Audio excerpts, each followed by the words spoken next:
Is this live or Memorex? Okay, that's on, right? Okay, so let's sit. You guys have been staying too long. Let's sit. Okay, so now this is going to be fun because we're going to get into we're going to start arguing, right? But let me briefly introduce each of our panelists, and then we'll get into it. So I want to start with you, Nils Davis. And by the way, he's at TriNet now running product. And you've been independent. You have your own consulting firm. I've been doing some consulting, and right? I wrote a book. And yeah. As a book? I have a book. Right, for product managers? Good questions get a book. So, excellent question. You might not be in product management, but if you want to build a better relationship with product management, one way to do that is to learn their language, okay? And the reason we have these books is because when we go to Q&A, the first people that ask, we have, how many do we have? I think I brought 6 or 7. Six, yeah. So the first 6 questions when we go to Q&A is going to get a book. So, you know. So, Nils, welcome. Good, thank you. Panel. And Bobby Brown is head of customer success at Twilio. And that's a biggest customer of Amazon Web Services, so right on. And so the three of us sat down early this week to talk about what we were going to talk about. And the way I'm going to approach this is that in our discussion it was Monday, each of them said something very interesting. And I think I'm going to take their quotes, I'm going to read it back to them, ask them to comment, and then we'll go back and forth. And I think that'll be fun. And each of them, I have 4 quotes from them that I think are very interesting to talk about. What do you think about that? Sounds good. Sounds like fun, right? Okay. Okay, so Bobby, I want to start with you. All right. I'd love this that you said. You said, I wish I could bring a product manager to a customer meeting. Or to all customer meetings, actually. I think okay. I said, yeah. So let's talk about that. What did you mean by that? There's a couple folds. Part of it is there's times where a customer success manager, they're the outlet for the customer. So they're listening to the customer saying, I need this. I can't do my job without this, depending on the product, right? And the customer success manager is saying, I'm going to fight for you. I'm going to get this for you. Trust me. I'm going to work on this. I'm going to go back to my product manager and really fight for you. But then you do your QBRs, one QBR after the other after another, and you still don't have that feature or functionality for your customer that you're going to bat for. Yeah. So it's been a great experience when I've worked with really good product managers that actually will go and in some ways take the bullet or at least understand the customer's pain points, and sometimes they can provide a workaround, or sometimes they can understand that maybe what's needed can be circumvented somehow. Yeah. And also, there's been times where they go, you know what, I'm going to get this for you. I'm going to go to bat for you, and I'll get this. Or, at the very least, explaining why we can't do it. Like that sets the customer at much more ease. Why we can't do the change to the product. Yeah, So it could be that it's going to take rewriting all the code, or, and especially if you're talking to another engineer, then they get it, and everybody's much easier in the next QBR. The next time you talk to this customer, they're not combative. So. Yep. And so is there this epidemic, is it just not a thing we do, is to get the product management team, someone on the team to come to our meetings? Why aren't we doing it? It really depends on the product manager. I've worked with some that are very happy to do it, and I've worked with others that rather stay behind and work with engineers. So it really depends on the mindset of the product manager. So I've seen product managers that came from engineering backgrounds that they rather stay and work with the engineers and focus on the product itself versus being customer facing. Some companies, the product engineering team decides the roadmap versus listening to the customer.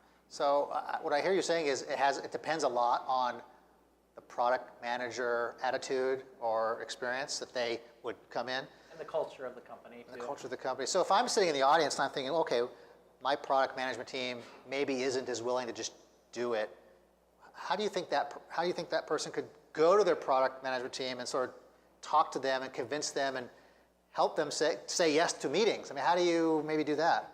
It usually starts with alcohol. Okay. Just joking. But yeah, you have to build that bond and relationship, kind of speak their language, and usually it's eye-opening. I've gotten heads of product that were reluctant because they know they're walking into potentially something they don't want to deal with, right? And maybe they're not a people person. So, but usually 9 times out of 10, the product manager walks away going, "Wow, I got some really insightful information."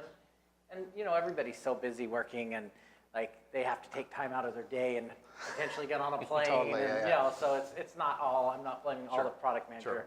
But, but I think once you get that curriculum up where the product manager sees the value in it, then they're open to it. So it's more about experience. Okay, so Nils, as a product, how come you guys don't want to come to the meetings? What's wrong with you guys? So the problem is, I got a customer on the phone. I don't get invited. Okay. You think that's true? Well, I mean, I know that there are lots of different personalities, right? Yeah. For me, I actually find it's the opposite problem.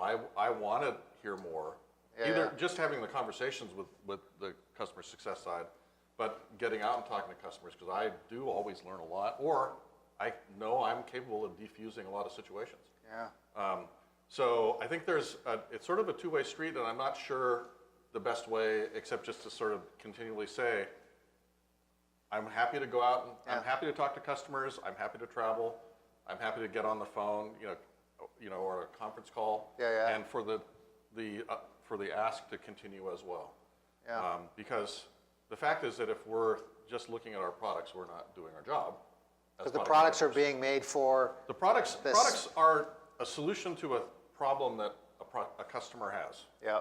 And if you're not, and each feature should be a solution to a problem, a new problem. Yeah. And if we're not going and finding out what those problems are, we're going to lose to our competitors, particularly if they're doing that. Yeah. And if we have customers that are unhappy because of something the product does, because of something they want that in fact the product does and they don't know for whatever reason, or because they think we should do something that I can convince them that we shouldn't, then that's a bad situation, right? And I want to be involved in that. Yep. So there's most people, anyone in here in product management? Okay, just a few. Yeah, Mel, you're in both, I know. So I'm not talking to you now. This question is for everyone else. So for everyone else who's not in product, Sure. and you're not getting invited, what do you say to them to invite you? Similar question I asked to Bobby, right? How do you? Right. Yeah. How do we do this? Well, it's. What do you want to hear? In other So words? this is one of those things. I have this phrase that I use. Your obvious is your art, and what that means is that the things that are obvious to you are probably not obvious to other people. So as a product manager, it's obvious to me that I should be talking to customers and that people should know that I'm the person to come to. The problem is with your obvious is your art is most of the people don't recognize that. So a lot of what we have to do is go out and market ourselves to these organizations that are directly talking to customers in the sales situation, in the renewal situation, in the emergency situation, and make sure they know that we're available as a resource. Yeah. I mean, I can't spend 100% of my time doing that, but I can spend a lot more than Yeah. often. And the worst thing that can happen is I say no. Yeah. Can't make it. Right. And I don't say that very often. And wouldn't you say I can't make it Thursday, but I can make it Tuesday or that kind of thing, right? Yeah, I mean, there's a lot of different responses, right? Yeah, right. Or I have to do this other thing right now, whatever. So, I think I would encourage the product organization, the product people to continually be reaching out, because I don't think other people recognize that that's really part of our job. Yeah. And I do also think there's a perception from the service side, the success side, all those other folks, that we're busy, that we're thinking about bigger problems and bigger things, and don't bother us, and that's just not. I don't think that's how product managers really are mostly. We are people. We have to be people. To help a people. Yeah. Exactly. Is your experience? Have you joined a lot of QBRs, and like in your experience, has the sales team brought you into those, or is that something that you feel like it doesn't? Sales or customer success, invited you to those like on a regular cadence? Usually only if there's some kind of problem. Because I think we are, at least in my experience, I've been recognized as somebody who can help get past a problem. And so that's great, and I like solving those problems and being able to help in that way. It is really useful for me, as you mentioned, to learn just what's going on. And so, knowing about little things that are bothering somebody, or one of the really important things that we do as product managers, we're trying to listen for weak signals about what is the next thing to do. Yeah. And I know you have a quote in here. I don't want to step on it. What is my quote? How do you say No, that's the other one. Never believe. Never believe what a customer Yes, tells let's just you. get to it. That's my next card. Yeah, so it's, never believe what a customer tells you. This is what he said to people in this room who. Really? Yeah. Yes, that's what I thought was happening. So, and really what I mean is, if a customer asks you for something, for a feature, for a fix, for an enhancement, that's not the right thing. Don't just do it, because it's almost never the right thing to do, right? You certainly believe that they have pain, and you certainly believe that they need relief for that pain, but the relief usually isn't the thing that they want you to do. You know, make this button green. Well, why do you need the button green? Because it's the one I click all the time, and I want it easier to find amongst all these other buttons. Well, the solution is not to make the button green in that case, obviously. It's to remove all the buttons and just make it do the thing that the green button did, as a simplified example, right? And so in order to learn that, though, I typically can't just listen to one customer. I have to listen to multiple customers. So it's really valuable for me to go out there, for me to be talking to multiple customers. Yeah. And even if, you know, customer A says green button, customer B doesn't talk about buttons at all, but complains about something that might be peripherally related, that creates a signal for me that I can then interpret and turn into a really valuable improvement in the product. Yeah. So we have to detect these weak signals. The customers, you know, there's a lot of static in what you hear from an individual customer, and so you have to sort of tune that up across multiple customers. So Bobby, you're representing all the customer-facing people in the room, and when you hear, yeah, the product management team said, yeah, just because they said green, that doesn't mean that's not what they want. We're not doing that. It's something else. So I know it's not that bad, but how do you react to that generally as a customer-facing person when all you hear is, make it green, what's wrong with you people? Make it green, geez. Sometimes making it green is the right answer. Yeah, that's actually, right. But, you know. I am a data-driven person, so I like to get some real data behind what I'm asking for. So yeah, if enough people ask for it to be green, like maybe you should listen to them. But at the same time, I understand where he's coming from. Yeah. Automation is really the key, and being able to not have to push the button and be proactive about what the customer wants. I totally agree with that. But in the short term, make it green. Well, and so the alternative is, you know, if there's a lot of people asking for it to be green, then either it should be green, or there's an important problem that we're not solving very well. Yeah, right. That we should deal with. Right. And so that's where that's another signal multiplier, right? Is your data. You know, I've worked in a lot of relatively small enterprise software companies where we don't get that much data. We talk to, you know, there's not enough data to analyze. We can't do statistics on what we hear because all of our customers are different enough that their experience of the product and the things they're trying to do are different enough that we can't do statistics. Right. So we have to talk to them. Yep. And that's where we learn about things that are going wrong. Yeah. And often we have to make decisions based on, I heard 3 people say this, intuitively I can see that there's a problem there. And I'm going to validate it, not because I've got, you know, P of 0.05 on my statistics, but because I have good instincts as a product person, and I'm good at listening to what customers are complaining about. I do think, though, if you instill, I've ran customer support organizations and customer success, so I do think if you can take the mindset, a lot of customer success managers are sales-driven, and so they come with the mindset of, my customer needs this, and if I scream loud enough, it'll be answered. I come from the background of more operational, where it's like, let's instill data and tracking at the very earliest stages. So like have everything tracked in Salesforce or Jira or Zendesk, or, you know, on what customers are asking, even at this customer success level. So like starting to get what customers are asking, what their pain points are, and what the types of requests are. So even if it's just very, very basic requests, like for instance, hey, I really want to be able to update my contact info or my billing info in here. And it's like, yeah, we can go manually do it, but like if we get enough of those requests, no matter how small the company is, if you got 100 customers and 40% of them are asking to update it, For sure. we got the data point, right? Yeah, So I definitely am happy to go talk to customers and make them feel happy and take them out for drinks and hope, you know, get them to re-sign. You know, I also am like trying to instill and incorporate like analytics to be able to provide back to product management. Yep. So then we're not at this like some screaming CSM at them or one squeaky customer. Yeah, that makes total sense. So does anyone have a question about this topic? I'd like to take like 2 maybe. We have 3 more quotes. We're going to get oh my God. Jim. So I guess what you were saying, what was your name again? I'm Mills. sorry. Mills. Ryan Mills.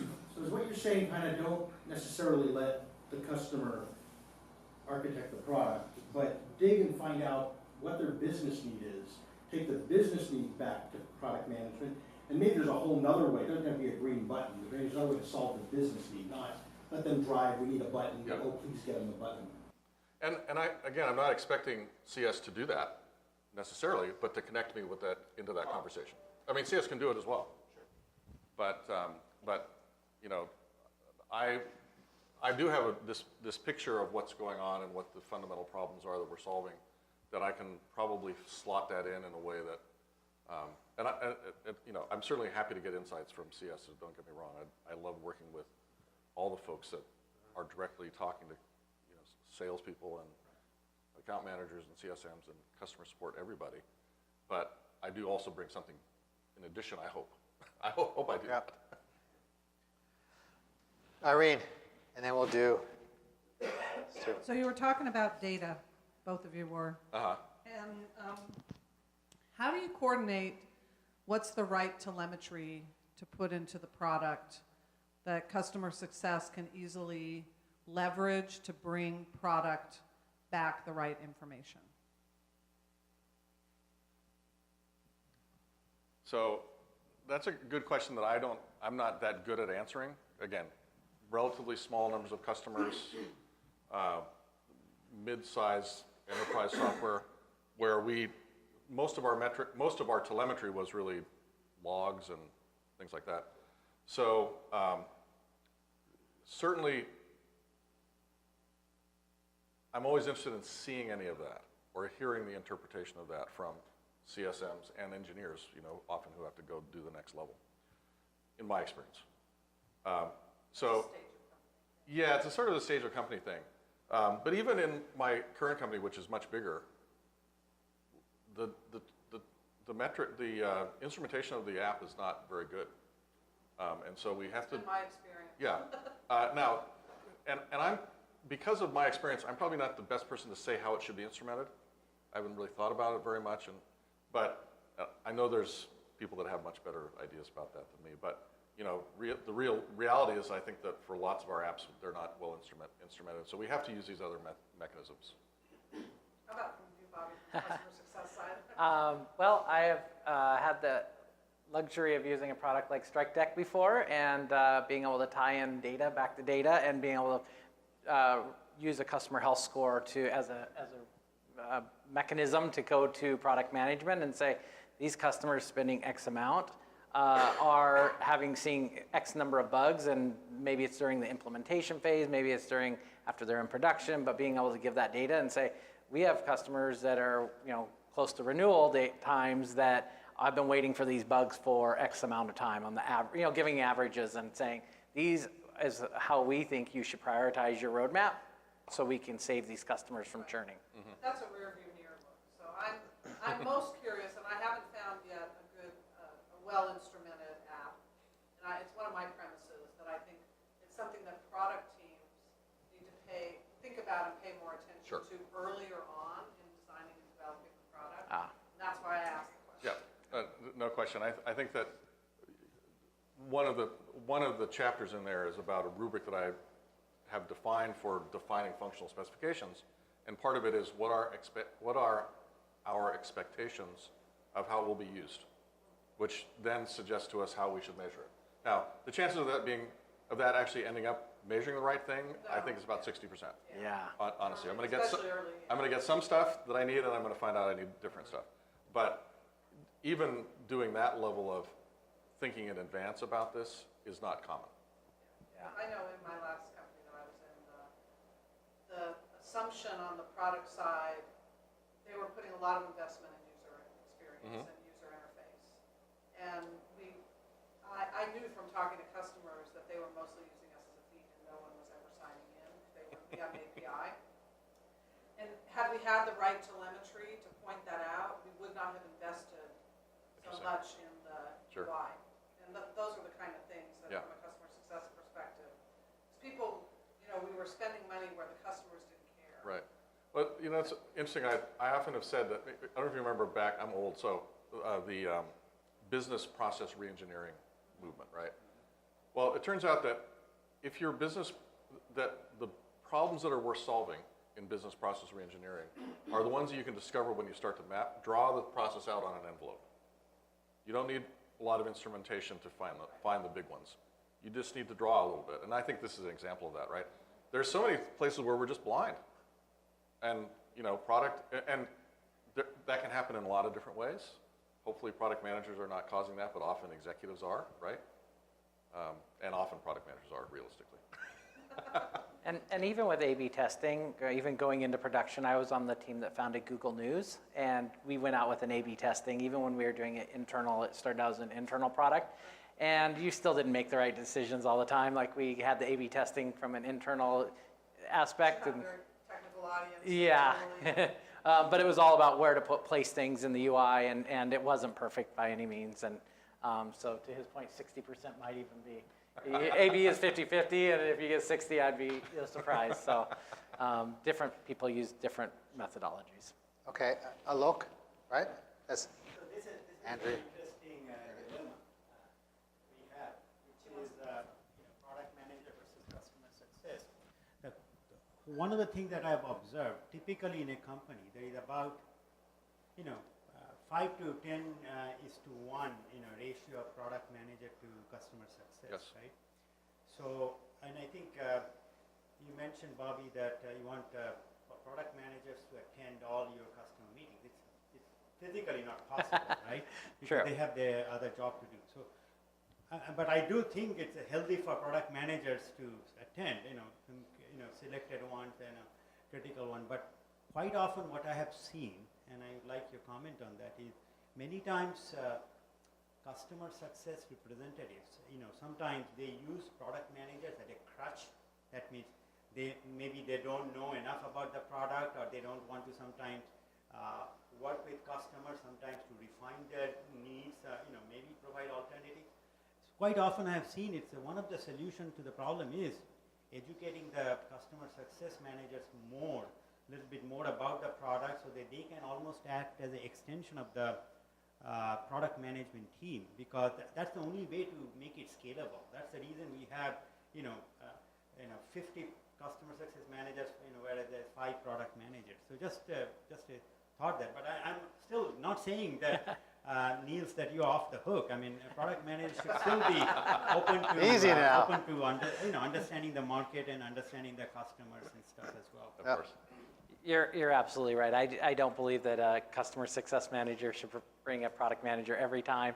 And I do think up-leveling the customer success manager skills is definitely key.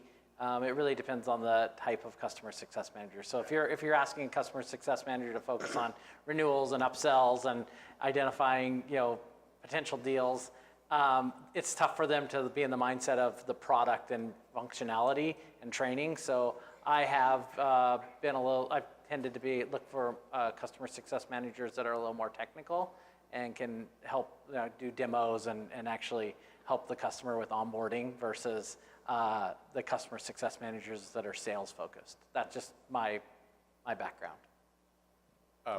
If I can just add one to that. Last comment, I'm going to the next question. Okay, sorry. I'll be quick. There, take your time. Interestingly, related to the sales thing, I've often been brought in at a sales, renewal time or whatever like that. And again, one of the things I think product managers can bring, I don't know if all do, but can, is sales techniques. Because we know the competitors typically better. We know the objections better, and we can address objections. We actually should know the value proposition and the positioning better. We should be able to identify whether a prospect is qualified or not, for either the initial sale or for an expansion. Oh, we have customers that do this thing over here that you're not doing that we think this would be great for. Now, and then with the idea being that as we go out and do those things with the salespeople, with the CSMs, you guys learn those. Yeah. I mean, ideally, we're also writing them down, so you can be trained on it as well, but, that's a fantasy for a lot of companies. Yeah. Okay, so we have 5 questions out here. So Andrew, Nikki, right? And then you, oh gosh, good grief. These are way better questions than mine, so I think we're gonna go with this, okay? So you don't need this. So Nils, I 100% agree with you, the sales techniques, but what about teaching customer success techniques to get to that? What's the root of what you're asking for? So things like the 5 whys. Sure. Right, and going through that and saying, so your CS team, that allows you to spread yourself out much broader, and your CS team is not just bringing you into every single customer meeting. They are coming back to you and saying, hey, this is what they're asking for, and you're like, oh, that could be interesting. Let's set up a. Right. So, but do you, is that, so Bobby, is that something that you teach your team? Is that something that you're receptive to from your product organization, actually helping you to enable your folks on how to do that? Definitely receptive to it. I think the more product training, the better. Doesn't usually happen that way, where you don't usually have the time for that. I should clarify one thing. Product managers will go meet customers, or I should say potential customers. So a lot of the companies I've worked at over the years, you'll see product managers go try to help close a deal, but not so much on the recurring, like, let's be proactive and save a customer. Yeah, not on the QBRs, not on the, hey, yeah. So it's either close the deal, close the deal, or the deal's at risk of not renewing. There's no, like, that the in between where it's just like, let's do some health checks, let's check and make the customer feel good about how things are going.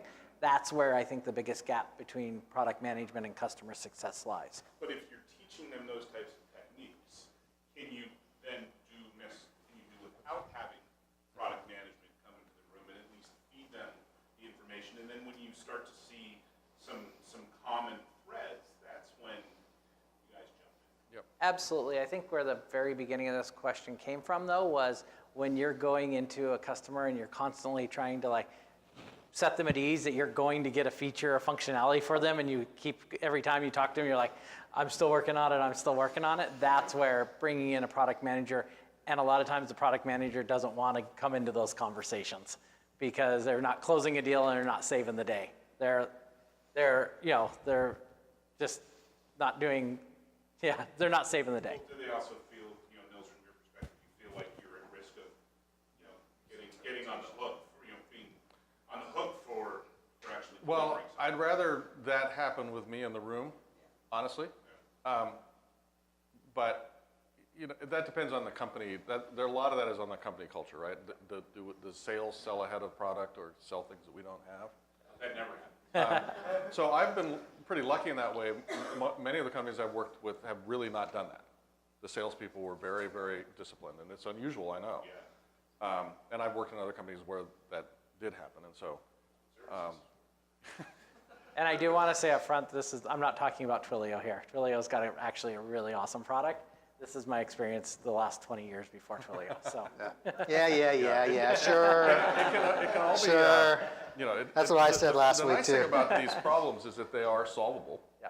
With some attention, and even though they're not even though putting a product manager on every sales call or every CSM call or QBR isn't scalable, you can do enough of it that the levels of everybody goes up, including the product, because the product manager is getting better insights. Product training would be great for CSMs. I think most companies lack they'll provide it to support and they'll provide it to sales engineers, but CSMs for some reason do not get in general, do not get the level of product training that is probably necessary. Okay, let's go to Rika's question. Go ahead. Hi. So our culture in our company was very much product driven. So a lot of vision was coming from product management and engineering. We also had some very important customers that could push their way through, and even the smaller publishers, right? So the last parameter to this is nobody has infinite resources. I cannot get everything done. Sure. So I wanted to hear actually from both of your companies and maybe even from previous experiences, how did you run that process of prioritizing and merging that product roadmap coming from product management and engineering with the client requests? ahead. Who wants to go first? No pressure. So, product, in terms of the backlog that I have for any product, I've got hundreds of high priority things on that backlog, and I can typically do 5. That's, you know, I don't know if that's even that's a kind of a high ratio to me, actually, sorry. Yeah. So I always have to leave a lot of stuff on the floor. There's just no way around that as a product manager. There's so many good things I could do and so few I can actually execute on. So just in terms of the practice of prioritization, I like to think of that as a multidimensional thing where I kind of want to understand the business value, which doesn't really, engineering doesn't have a say in that, to be honest. Customers have a say, strategy has a say, competition has a say, and then I want to balance that with cost. And I can choose to do, you know, 2 big things and 3 medium things and 10 small things. And that is not, there is no correct solution to this problem of having too many things to do and not enough resources. That's closer to being correct, in my opinion, than anything else. But it doesn't, the problem with letting engineering and product per se decide what's important is that doesn't mean necessarily you're going to deliver value to the customer or enable yourself to beat a competitor or enable yourself to grow within your customer. It has to be driven by what's going to make the customers more successful, what's going to beat a competitor, what's going to... My goal as a product manager is I want all my salespeople to make quota, right? I want all my CSMs and my QBRs to result in renewals and growth, right? If that's not what's happening, that's my fault. That's the way I look at it. Luckily, generally I don't get fired if that doesn't happen, but that's sort of the way that I think about my role as product manager is I'm an impedance matcher between what customers need and what we can deliver. And that means that that if I'm good at what I do, the sales team is successful. And customer success and customer support and all those guys are, you know, people call them up and the answer is, is it plugged in? And that's mostly what they have to help them with. That's obviously a really ideal situation that isn't really achieved, but you can't do it if product management is saying, oh, this is important, I think this is important, or if engineering is saying, let's do this thing. Or even if sales is saying, let's do this thing. Because sales, again, they're listening to customers, you can't trust customers. And yeah. And right, I have sales doesn't listen to customers, that's true. We have a related question here in the back to this. Yeah, very, very interesting topic. So, you know, one thing that I've always noticed that in the 3 roles, you know, which sort of come into play post-sales is support, you know, which is always running after this immediate SLA. How can I solve the problem in the next 2 hours or 4 hours? Then we've got these customer success managers.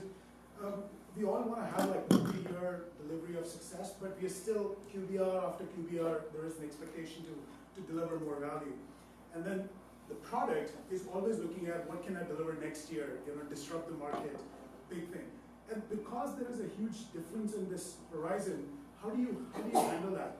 And one quick sort of thing that we've seen develop in the support side of the story is that you always keep like that 10-20% buffer for, you know, hey, there'll be some key defect that you want to fix. Do you think it makes sense for you to keep space for, in a quarter, maybe a sprint or every sprint, I don't know how you want to do it, is that, okay, you know, here are these top 5 customers, renewals coming up, and the customer success, your team really wants them to be delivered. Do you think it makes sense to sort of, in the process, like she was pointing, to keep space for that? Very thought experiments, would love to hear from your experience. Sure. I think the idea of bucketing resources is sort of the only way you can do that. It's very difficult to do it, and usually it doesn't work for other reasons, right? Because then the ELT always says, well, you've got these people, let's make them do this other thing, or make them do my favorite thing, as opposed to the customer's thing. But you know, I think companies that are successful as product companies do have those buckets where they're doing some innovation, they're doing innovation investment, they're reducing risk on innovative ideas, they're delivering stuff that's sort of roadmappy, they're delivering stuff that keeps customers happy, and they're addressing, you know, keeping the wheels on. Technical debt. Technical debt. Yeah. Sustaining engineering, I read a really good article about technical debt the other day where they said, don't call it that, call it, I can't remember, and unfortunately now I can't remember the phrase. If you find me on Twitter, find my Twitter thing, it's something I tweeted about a couple days ago. But yeah, the idea being, you got to keep things working. So it's an ideal way to do it. It's sort of easier to do in a big organization to have these buckets. In a small organization, everybody's sort of doing the next thing. But then again, that's up to the product manager, right? My backlog includes bugs and features, right? So I say this bug is more important than this next feature, right? Typically. So. I Yeah, think go ahead, it's Bobby. taken years, at least in my experience, to get customer success a seat at the table to help build out the product roadmap. So that, like, I know we've turned the corner as an organization, and most organizations, but and now product management, engineering want to hear from customer success, but it was quite a few years. I think it was 2008 is the first time I was running a customer success organization. We called them success teams, I think it was at the time, but we couldn't get involved in the product roadmap to save our lives. We were screaming.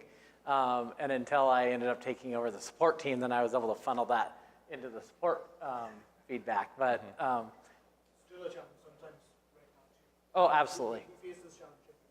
Yeah. All right, so we have a question here in the back. So has customer success ever thought of design thinking working parallelly with product management so that you can understand the problem and how it affects roadmap? Because sometimes you get pressurized to change something and then the whole roadmap has a different view. And after that, it's again customer successing because so-and-so functionality got pushed out on the roadmap. I'm not going to meet my next quarter's customer whatever I promise.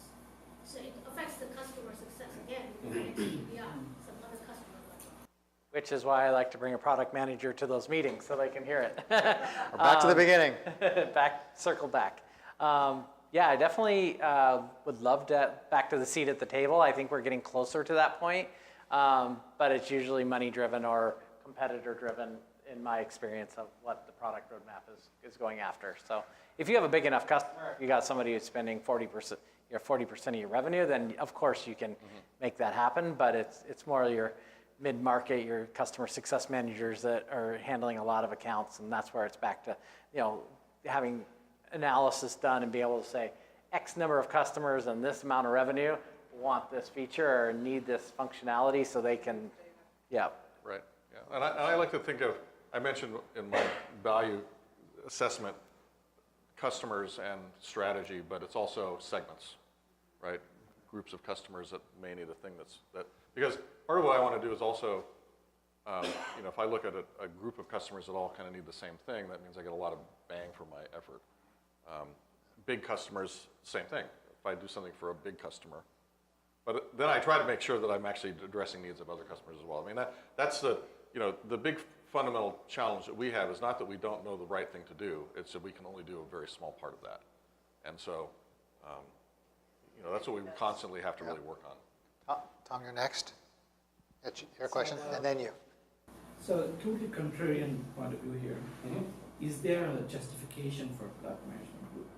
And the reason I say that is if you look at some of these large companies like Apple, their philosophy has been you don't give customers what they want. Your job is look around the corner and see what when you give it to them, they say, I didn't realize I wanted this. So that's a lot of boldness, it's a lot of gut feel. I mean, the classic example is the iPhone, the touchless screen. Right? Nobody, so that Steve Jobs is famously supposed to have said, I don't believe in market research. So what do you think? He lied about that. Did he really? Yes. Okay, then I should hear that from him. But the That sounds headphone about jack, right. the headphone jack. There's a couple of things about that. I mean, I hate that, by the way. It's a very interesting observation. The reality is that Steve Jobs, there's multiple things about Steve Jobs. One is that he really was a good exemplar of a user. He was a technologist, but he didn't think like a technologist, right? I mean, in this room, we're all technologists.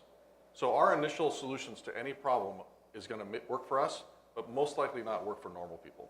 And normal people is anybody who's doing the job that we're building the solution for, even if they're technologists, but in the context of their job, they're not. That's their job. That didn't make much sense, but in my brain it did before I said it.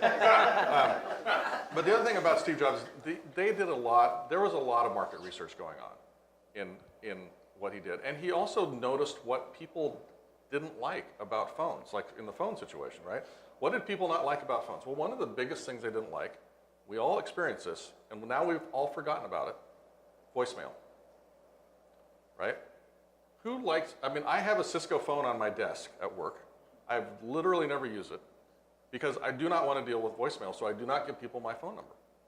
I give them my mobile phone. Why? Because my voicemail just works on my mobile phone, on my iPhone. I refuse to use the desk phone because it's the same voicemail that every other system, I mean, maybe it's a 3 I have to press instead of a 7, or 1 instead of a 0, well, I don't know. I don't even know. I'm not going to learn. So Steve said, I mean, this is my mental model. Steve said, everybody hates voicemail. What can we do about that? What would be the ideal thing? Well, I see somebody called me, they left me a message. Let me poke it. Let me click something, and it'll play my message for me. So imagine the number of lawyers that it took to get AT&T to agree to that. Right, but I'm saying there was no backstory of customers who gave all this feedback, I don't think.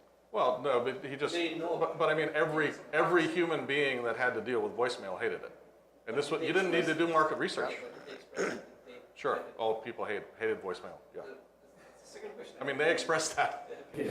My second question I had is for customer success and product management.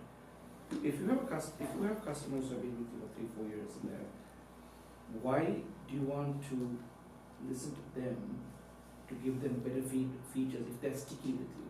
Because really you're trying to grow your business. You want to get new customers who may not want these same features. So how does that play out? How many products do you offer at your company? That's the first question, right? If you have multiple products, I've had customers that stay with us for years and years and years, but they're not happy. And when you try to talk to them about something, but they have to use you because it's too hard to undo it, or they don't want to like look for competition or look at your competition. But if you have other products and services that you want to try to sell them, they won't even listen to you. Because of that. Yes. So if they've had a bad experience, maybe nobody wants to touch the migration and moving off of your infrastructure or whatever it is, but don't try to sell them anything else. For the product management guy, so if you have limited resources and you have to decide whether to please existing customers or try to grow new customers with new features, what's the balance? So it is a trade-off. There's a balance, of course, as you say. If I have customers that are just sticking with us because it's too much cost to move, but they're not going to buy more stuff from me, they're not high priority for me in my calculus. On the other hand, customers that are growing with me, and you know they rolled out to this organization, and then they rolled out to that organization, and next year they're going to roll out to this organization, but they need something to enable that, I'm totally going to think that's important. And I think Right. that's short-sighted, personally. Say it, keep going. Say it. I think it's short-sighted because you never know that company could be that. I've dealt with customers that were really upset with a certain product and feature, and when we finally got around the corner and got that off, guess what? We expanded with that customer. So that's short-sighted thinking, no offense, but to think that, oh, well, they're never going to expand with this, but make them happy, and guess what? Maybe they will introduce you to their counterpart, or maybe they're going to go to another business unit, and then they're going to want to bring. Oh, for sure.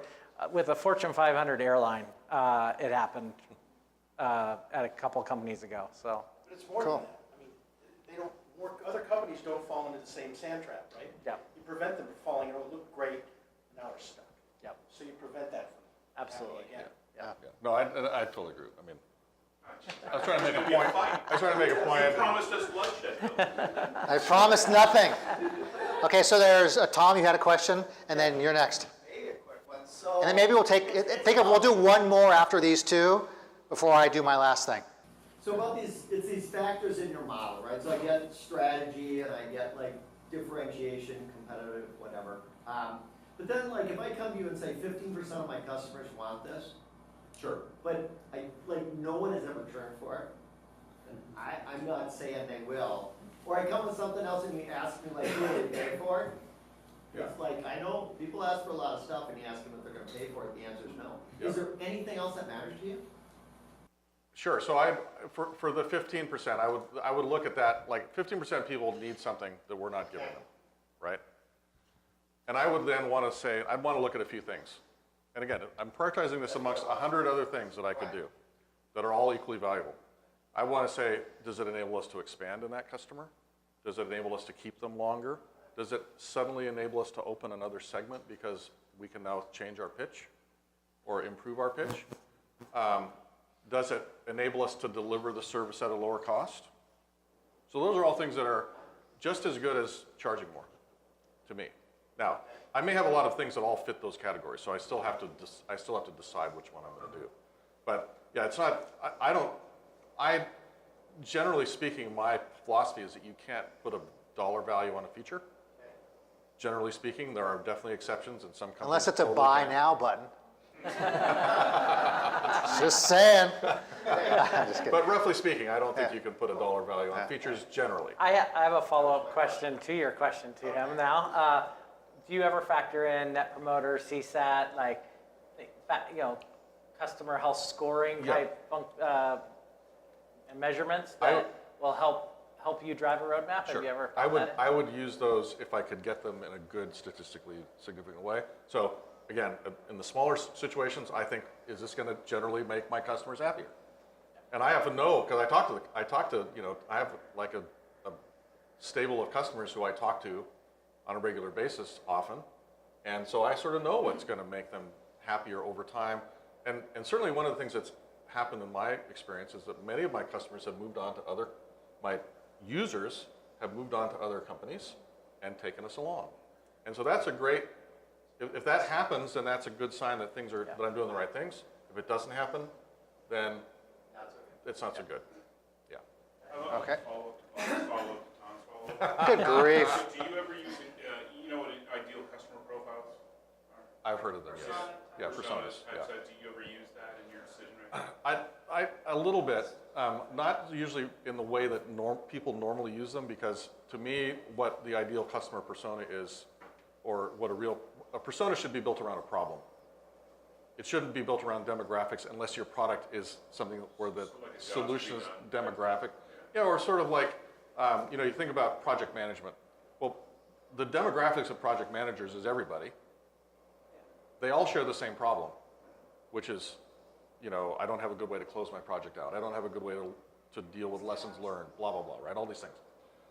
Doesn't matter if that's a gay guy who vacations in Napa or if it's a mom of 3 who drives her kids around to soccer games. They're both project managers. They both have that same problem.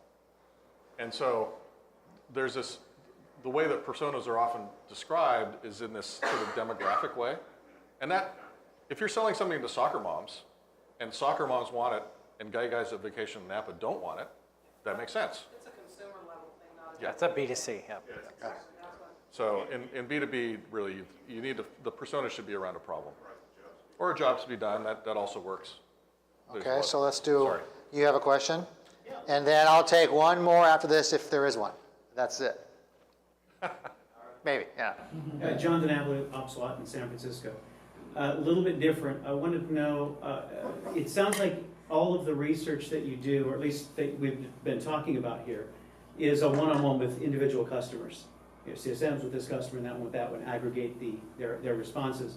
At what point or what size market segment do you decide to open up forums or conferences and bring panels in of your top 10 customers over $300,000 and what have you, and have them start to dictate your roadmap? They'll never dictate my roadmap. They'll contribute to it. That's Now you're talking, see, that's leadership. Well, they may dictate someone's roadmap, and it might not be your roadmap. Well, so I won't step on that question. But so my top 10 customers over $300,000. Well, I can't have that meeting until I have that many customers. So that's one thing, right? There's a gating factor of, do I have enough people to do this? Do they have enough commonality that talk? I mean, it's really interesting to have a bunch of different types of customers having conversations because you do learn a lot from their conversation. For a forum, I need to have at least 400 people participating in the forum for anything to happen in it. That's just a fact of forums. So there's these numbers that you have to get to a certain point, and if you're an enterprise software, in my experience, you have to have a lot more than 400 customers to get 400 people in your forum. So but I don't have any problem with that. I mean, I'd love to get that kind of feedback. So typically what I'm doing in terms of aggregations, I'm looking at things like, what are competitors doing? You know, and as I said, I want to hear a signal that is multiplied across multiple customers or prospects. That's got to happen. Yep. And I'm also going out to the market to talk to people that aren't my customers, people that, you know, competitors' customers, people that aren't even in the market or that are thinking about getting in the market. So there's all those ways of learning without doing big aggregation. I don't know if that answers the question, but. Okay, so we have one last question. Mel, you want to raise your hand? Go ahead. You don't need a microphone. So one thing we do at our company, so I work at ServiceRocket with Bill, but particularly in our product Learn Doc, what we did was we actually branched off a couple of developers from our product team and created what we call the customer experience squad. So kind of with the bucketing, that squad, everything they work on is directly prioritized and influenced by customer experience. So I run that team, so when I go to the customer and say, hey, we need these 5 things, and we have a vetting process, everything they work on is, you know, let's get these 5 things out the door for those quick wins. And those are kind of the things that tend to address those. We gotta just keep them happy, and it's annoying us. Have you ever implemented something similar or worked in kind of a similar model? How has that worked for you? Hey, Bobby, wouldn't you like to have your own 2 developers so you could tell them what to do and they did it? I have actually. How about that? I have worked at a company that actually had developers. It ended up being, customer engineering, and it ended up becoming friction with the real engineering team, and then QA and who's going. Excuse me. Yeah. So but it's a great, as long as you can get that whole cycle in where it's getting QA'd and getting, you know, priority. It's awesome. I love the idea. I have never done it. Well, but there's a problem with it, if I may jump in, because it depends on the skills of your product. So if you have different components, how large is your team? Can you have somebody from the search team? Can you have somebody from the content team? Can you have somebody from the UX team? And so on and so forth. So I don't know how you address that. Right. I mean, and generally, it's the smaller quick win. So it would never be, you know, let's build this monolithic feature, because that would have to go to people that would have the context. But it's definitely this is a pain in the neck, and if somebody just made the button green, let's just make the button green. I've certainly worked in companies that had sustaining teams, where issues that came in, if they could be addressed, and those are very high skill, pretty large teams that could do amazing things. But again, they had a lot of things that they could have done, and they had to prioritize just as well. And they'd often come to me to determine whether it was really something they should do from a sustaining quick fix perspective, or if it was something that needed to be rolled into sort of a bigger picture. Because there's always that option. Do the right thing for the product. Yeah. So you don't want to build like a hack job. That's where the friction gets, where the QA is like, no, that's not right, the way to do it, and you know. And keeping the code base coherent, right? That's a challenge in that. How can you think you mentioned earlier, that's probably a better way to handle it? I wouldn't say there's a better way. All of them have their value. This is why there's never going to be an argument. What are you talking about? Because we were almost there. No, but I caved. Yeah, there's more of us than you, right? There's only 3 other product people out there. So I have one more question, one for each of them, and then we'll wrap, and then we'll have more food. Okay? So, Bobby, I'll start with you. All right. If you could get the product team to understand one thing that they just don't get that drives you crazy, what would it be? The customer is right. But it's just extra funny because Nils wrote a blog post that says how to say no to a customer. So you could ask him about that afterwards. So Nils, how about you? What's one thing you wish the customer success people knew that would make your life better? How to say no to customers. Winner! That's a good answer, actually. But I think, well, I've said it a couple times. It doesn't matter how important it is. I have a lot of other super important things, so I just can't do everything. It's not that I don't like you. So that's one aspect. I do believe that the customer's pain is real, but I don't necessarily think they know the right solution. All right. Bobby, Nils, thank you Oh. for this discussion. It was very good, yeah. Thanks. Thank you, brother. Thanks, man.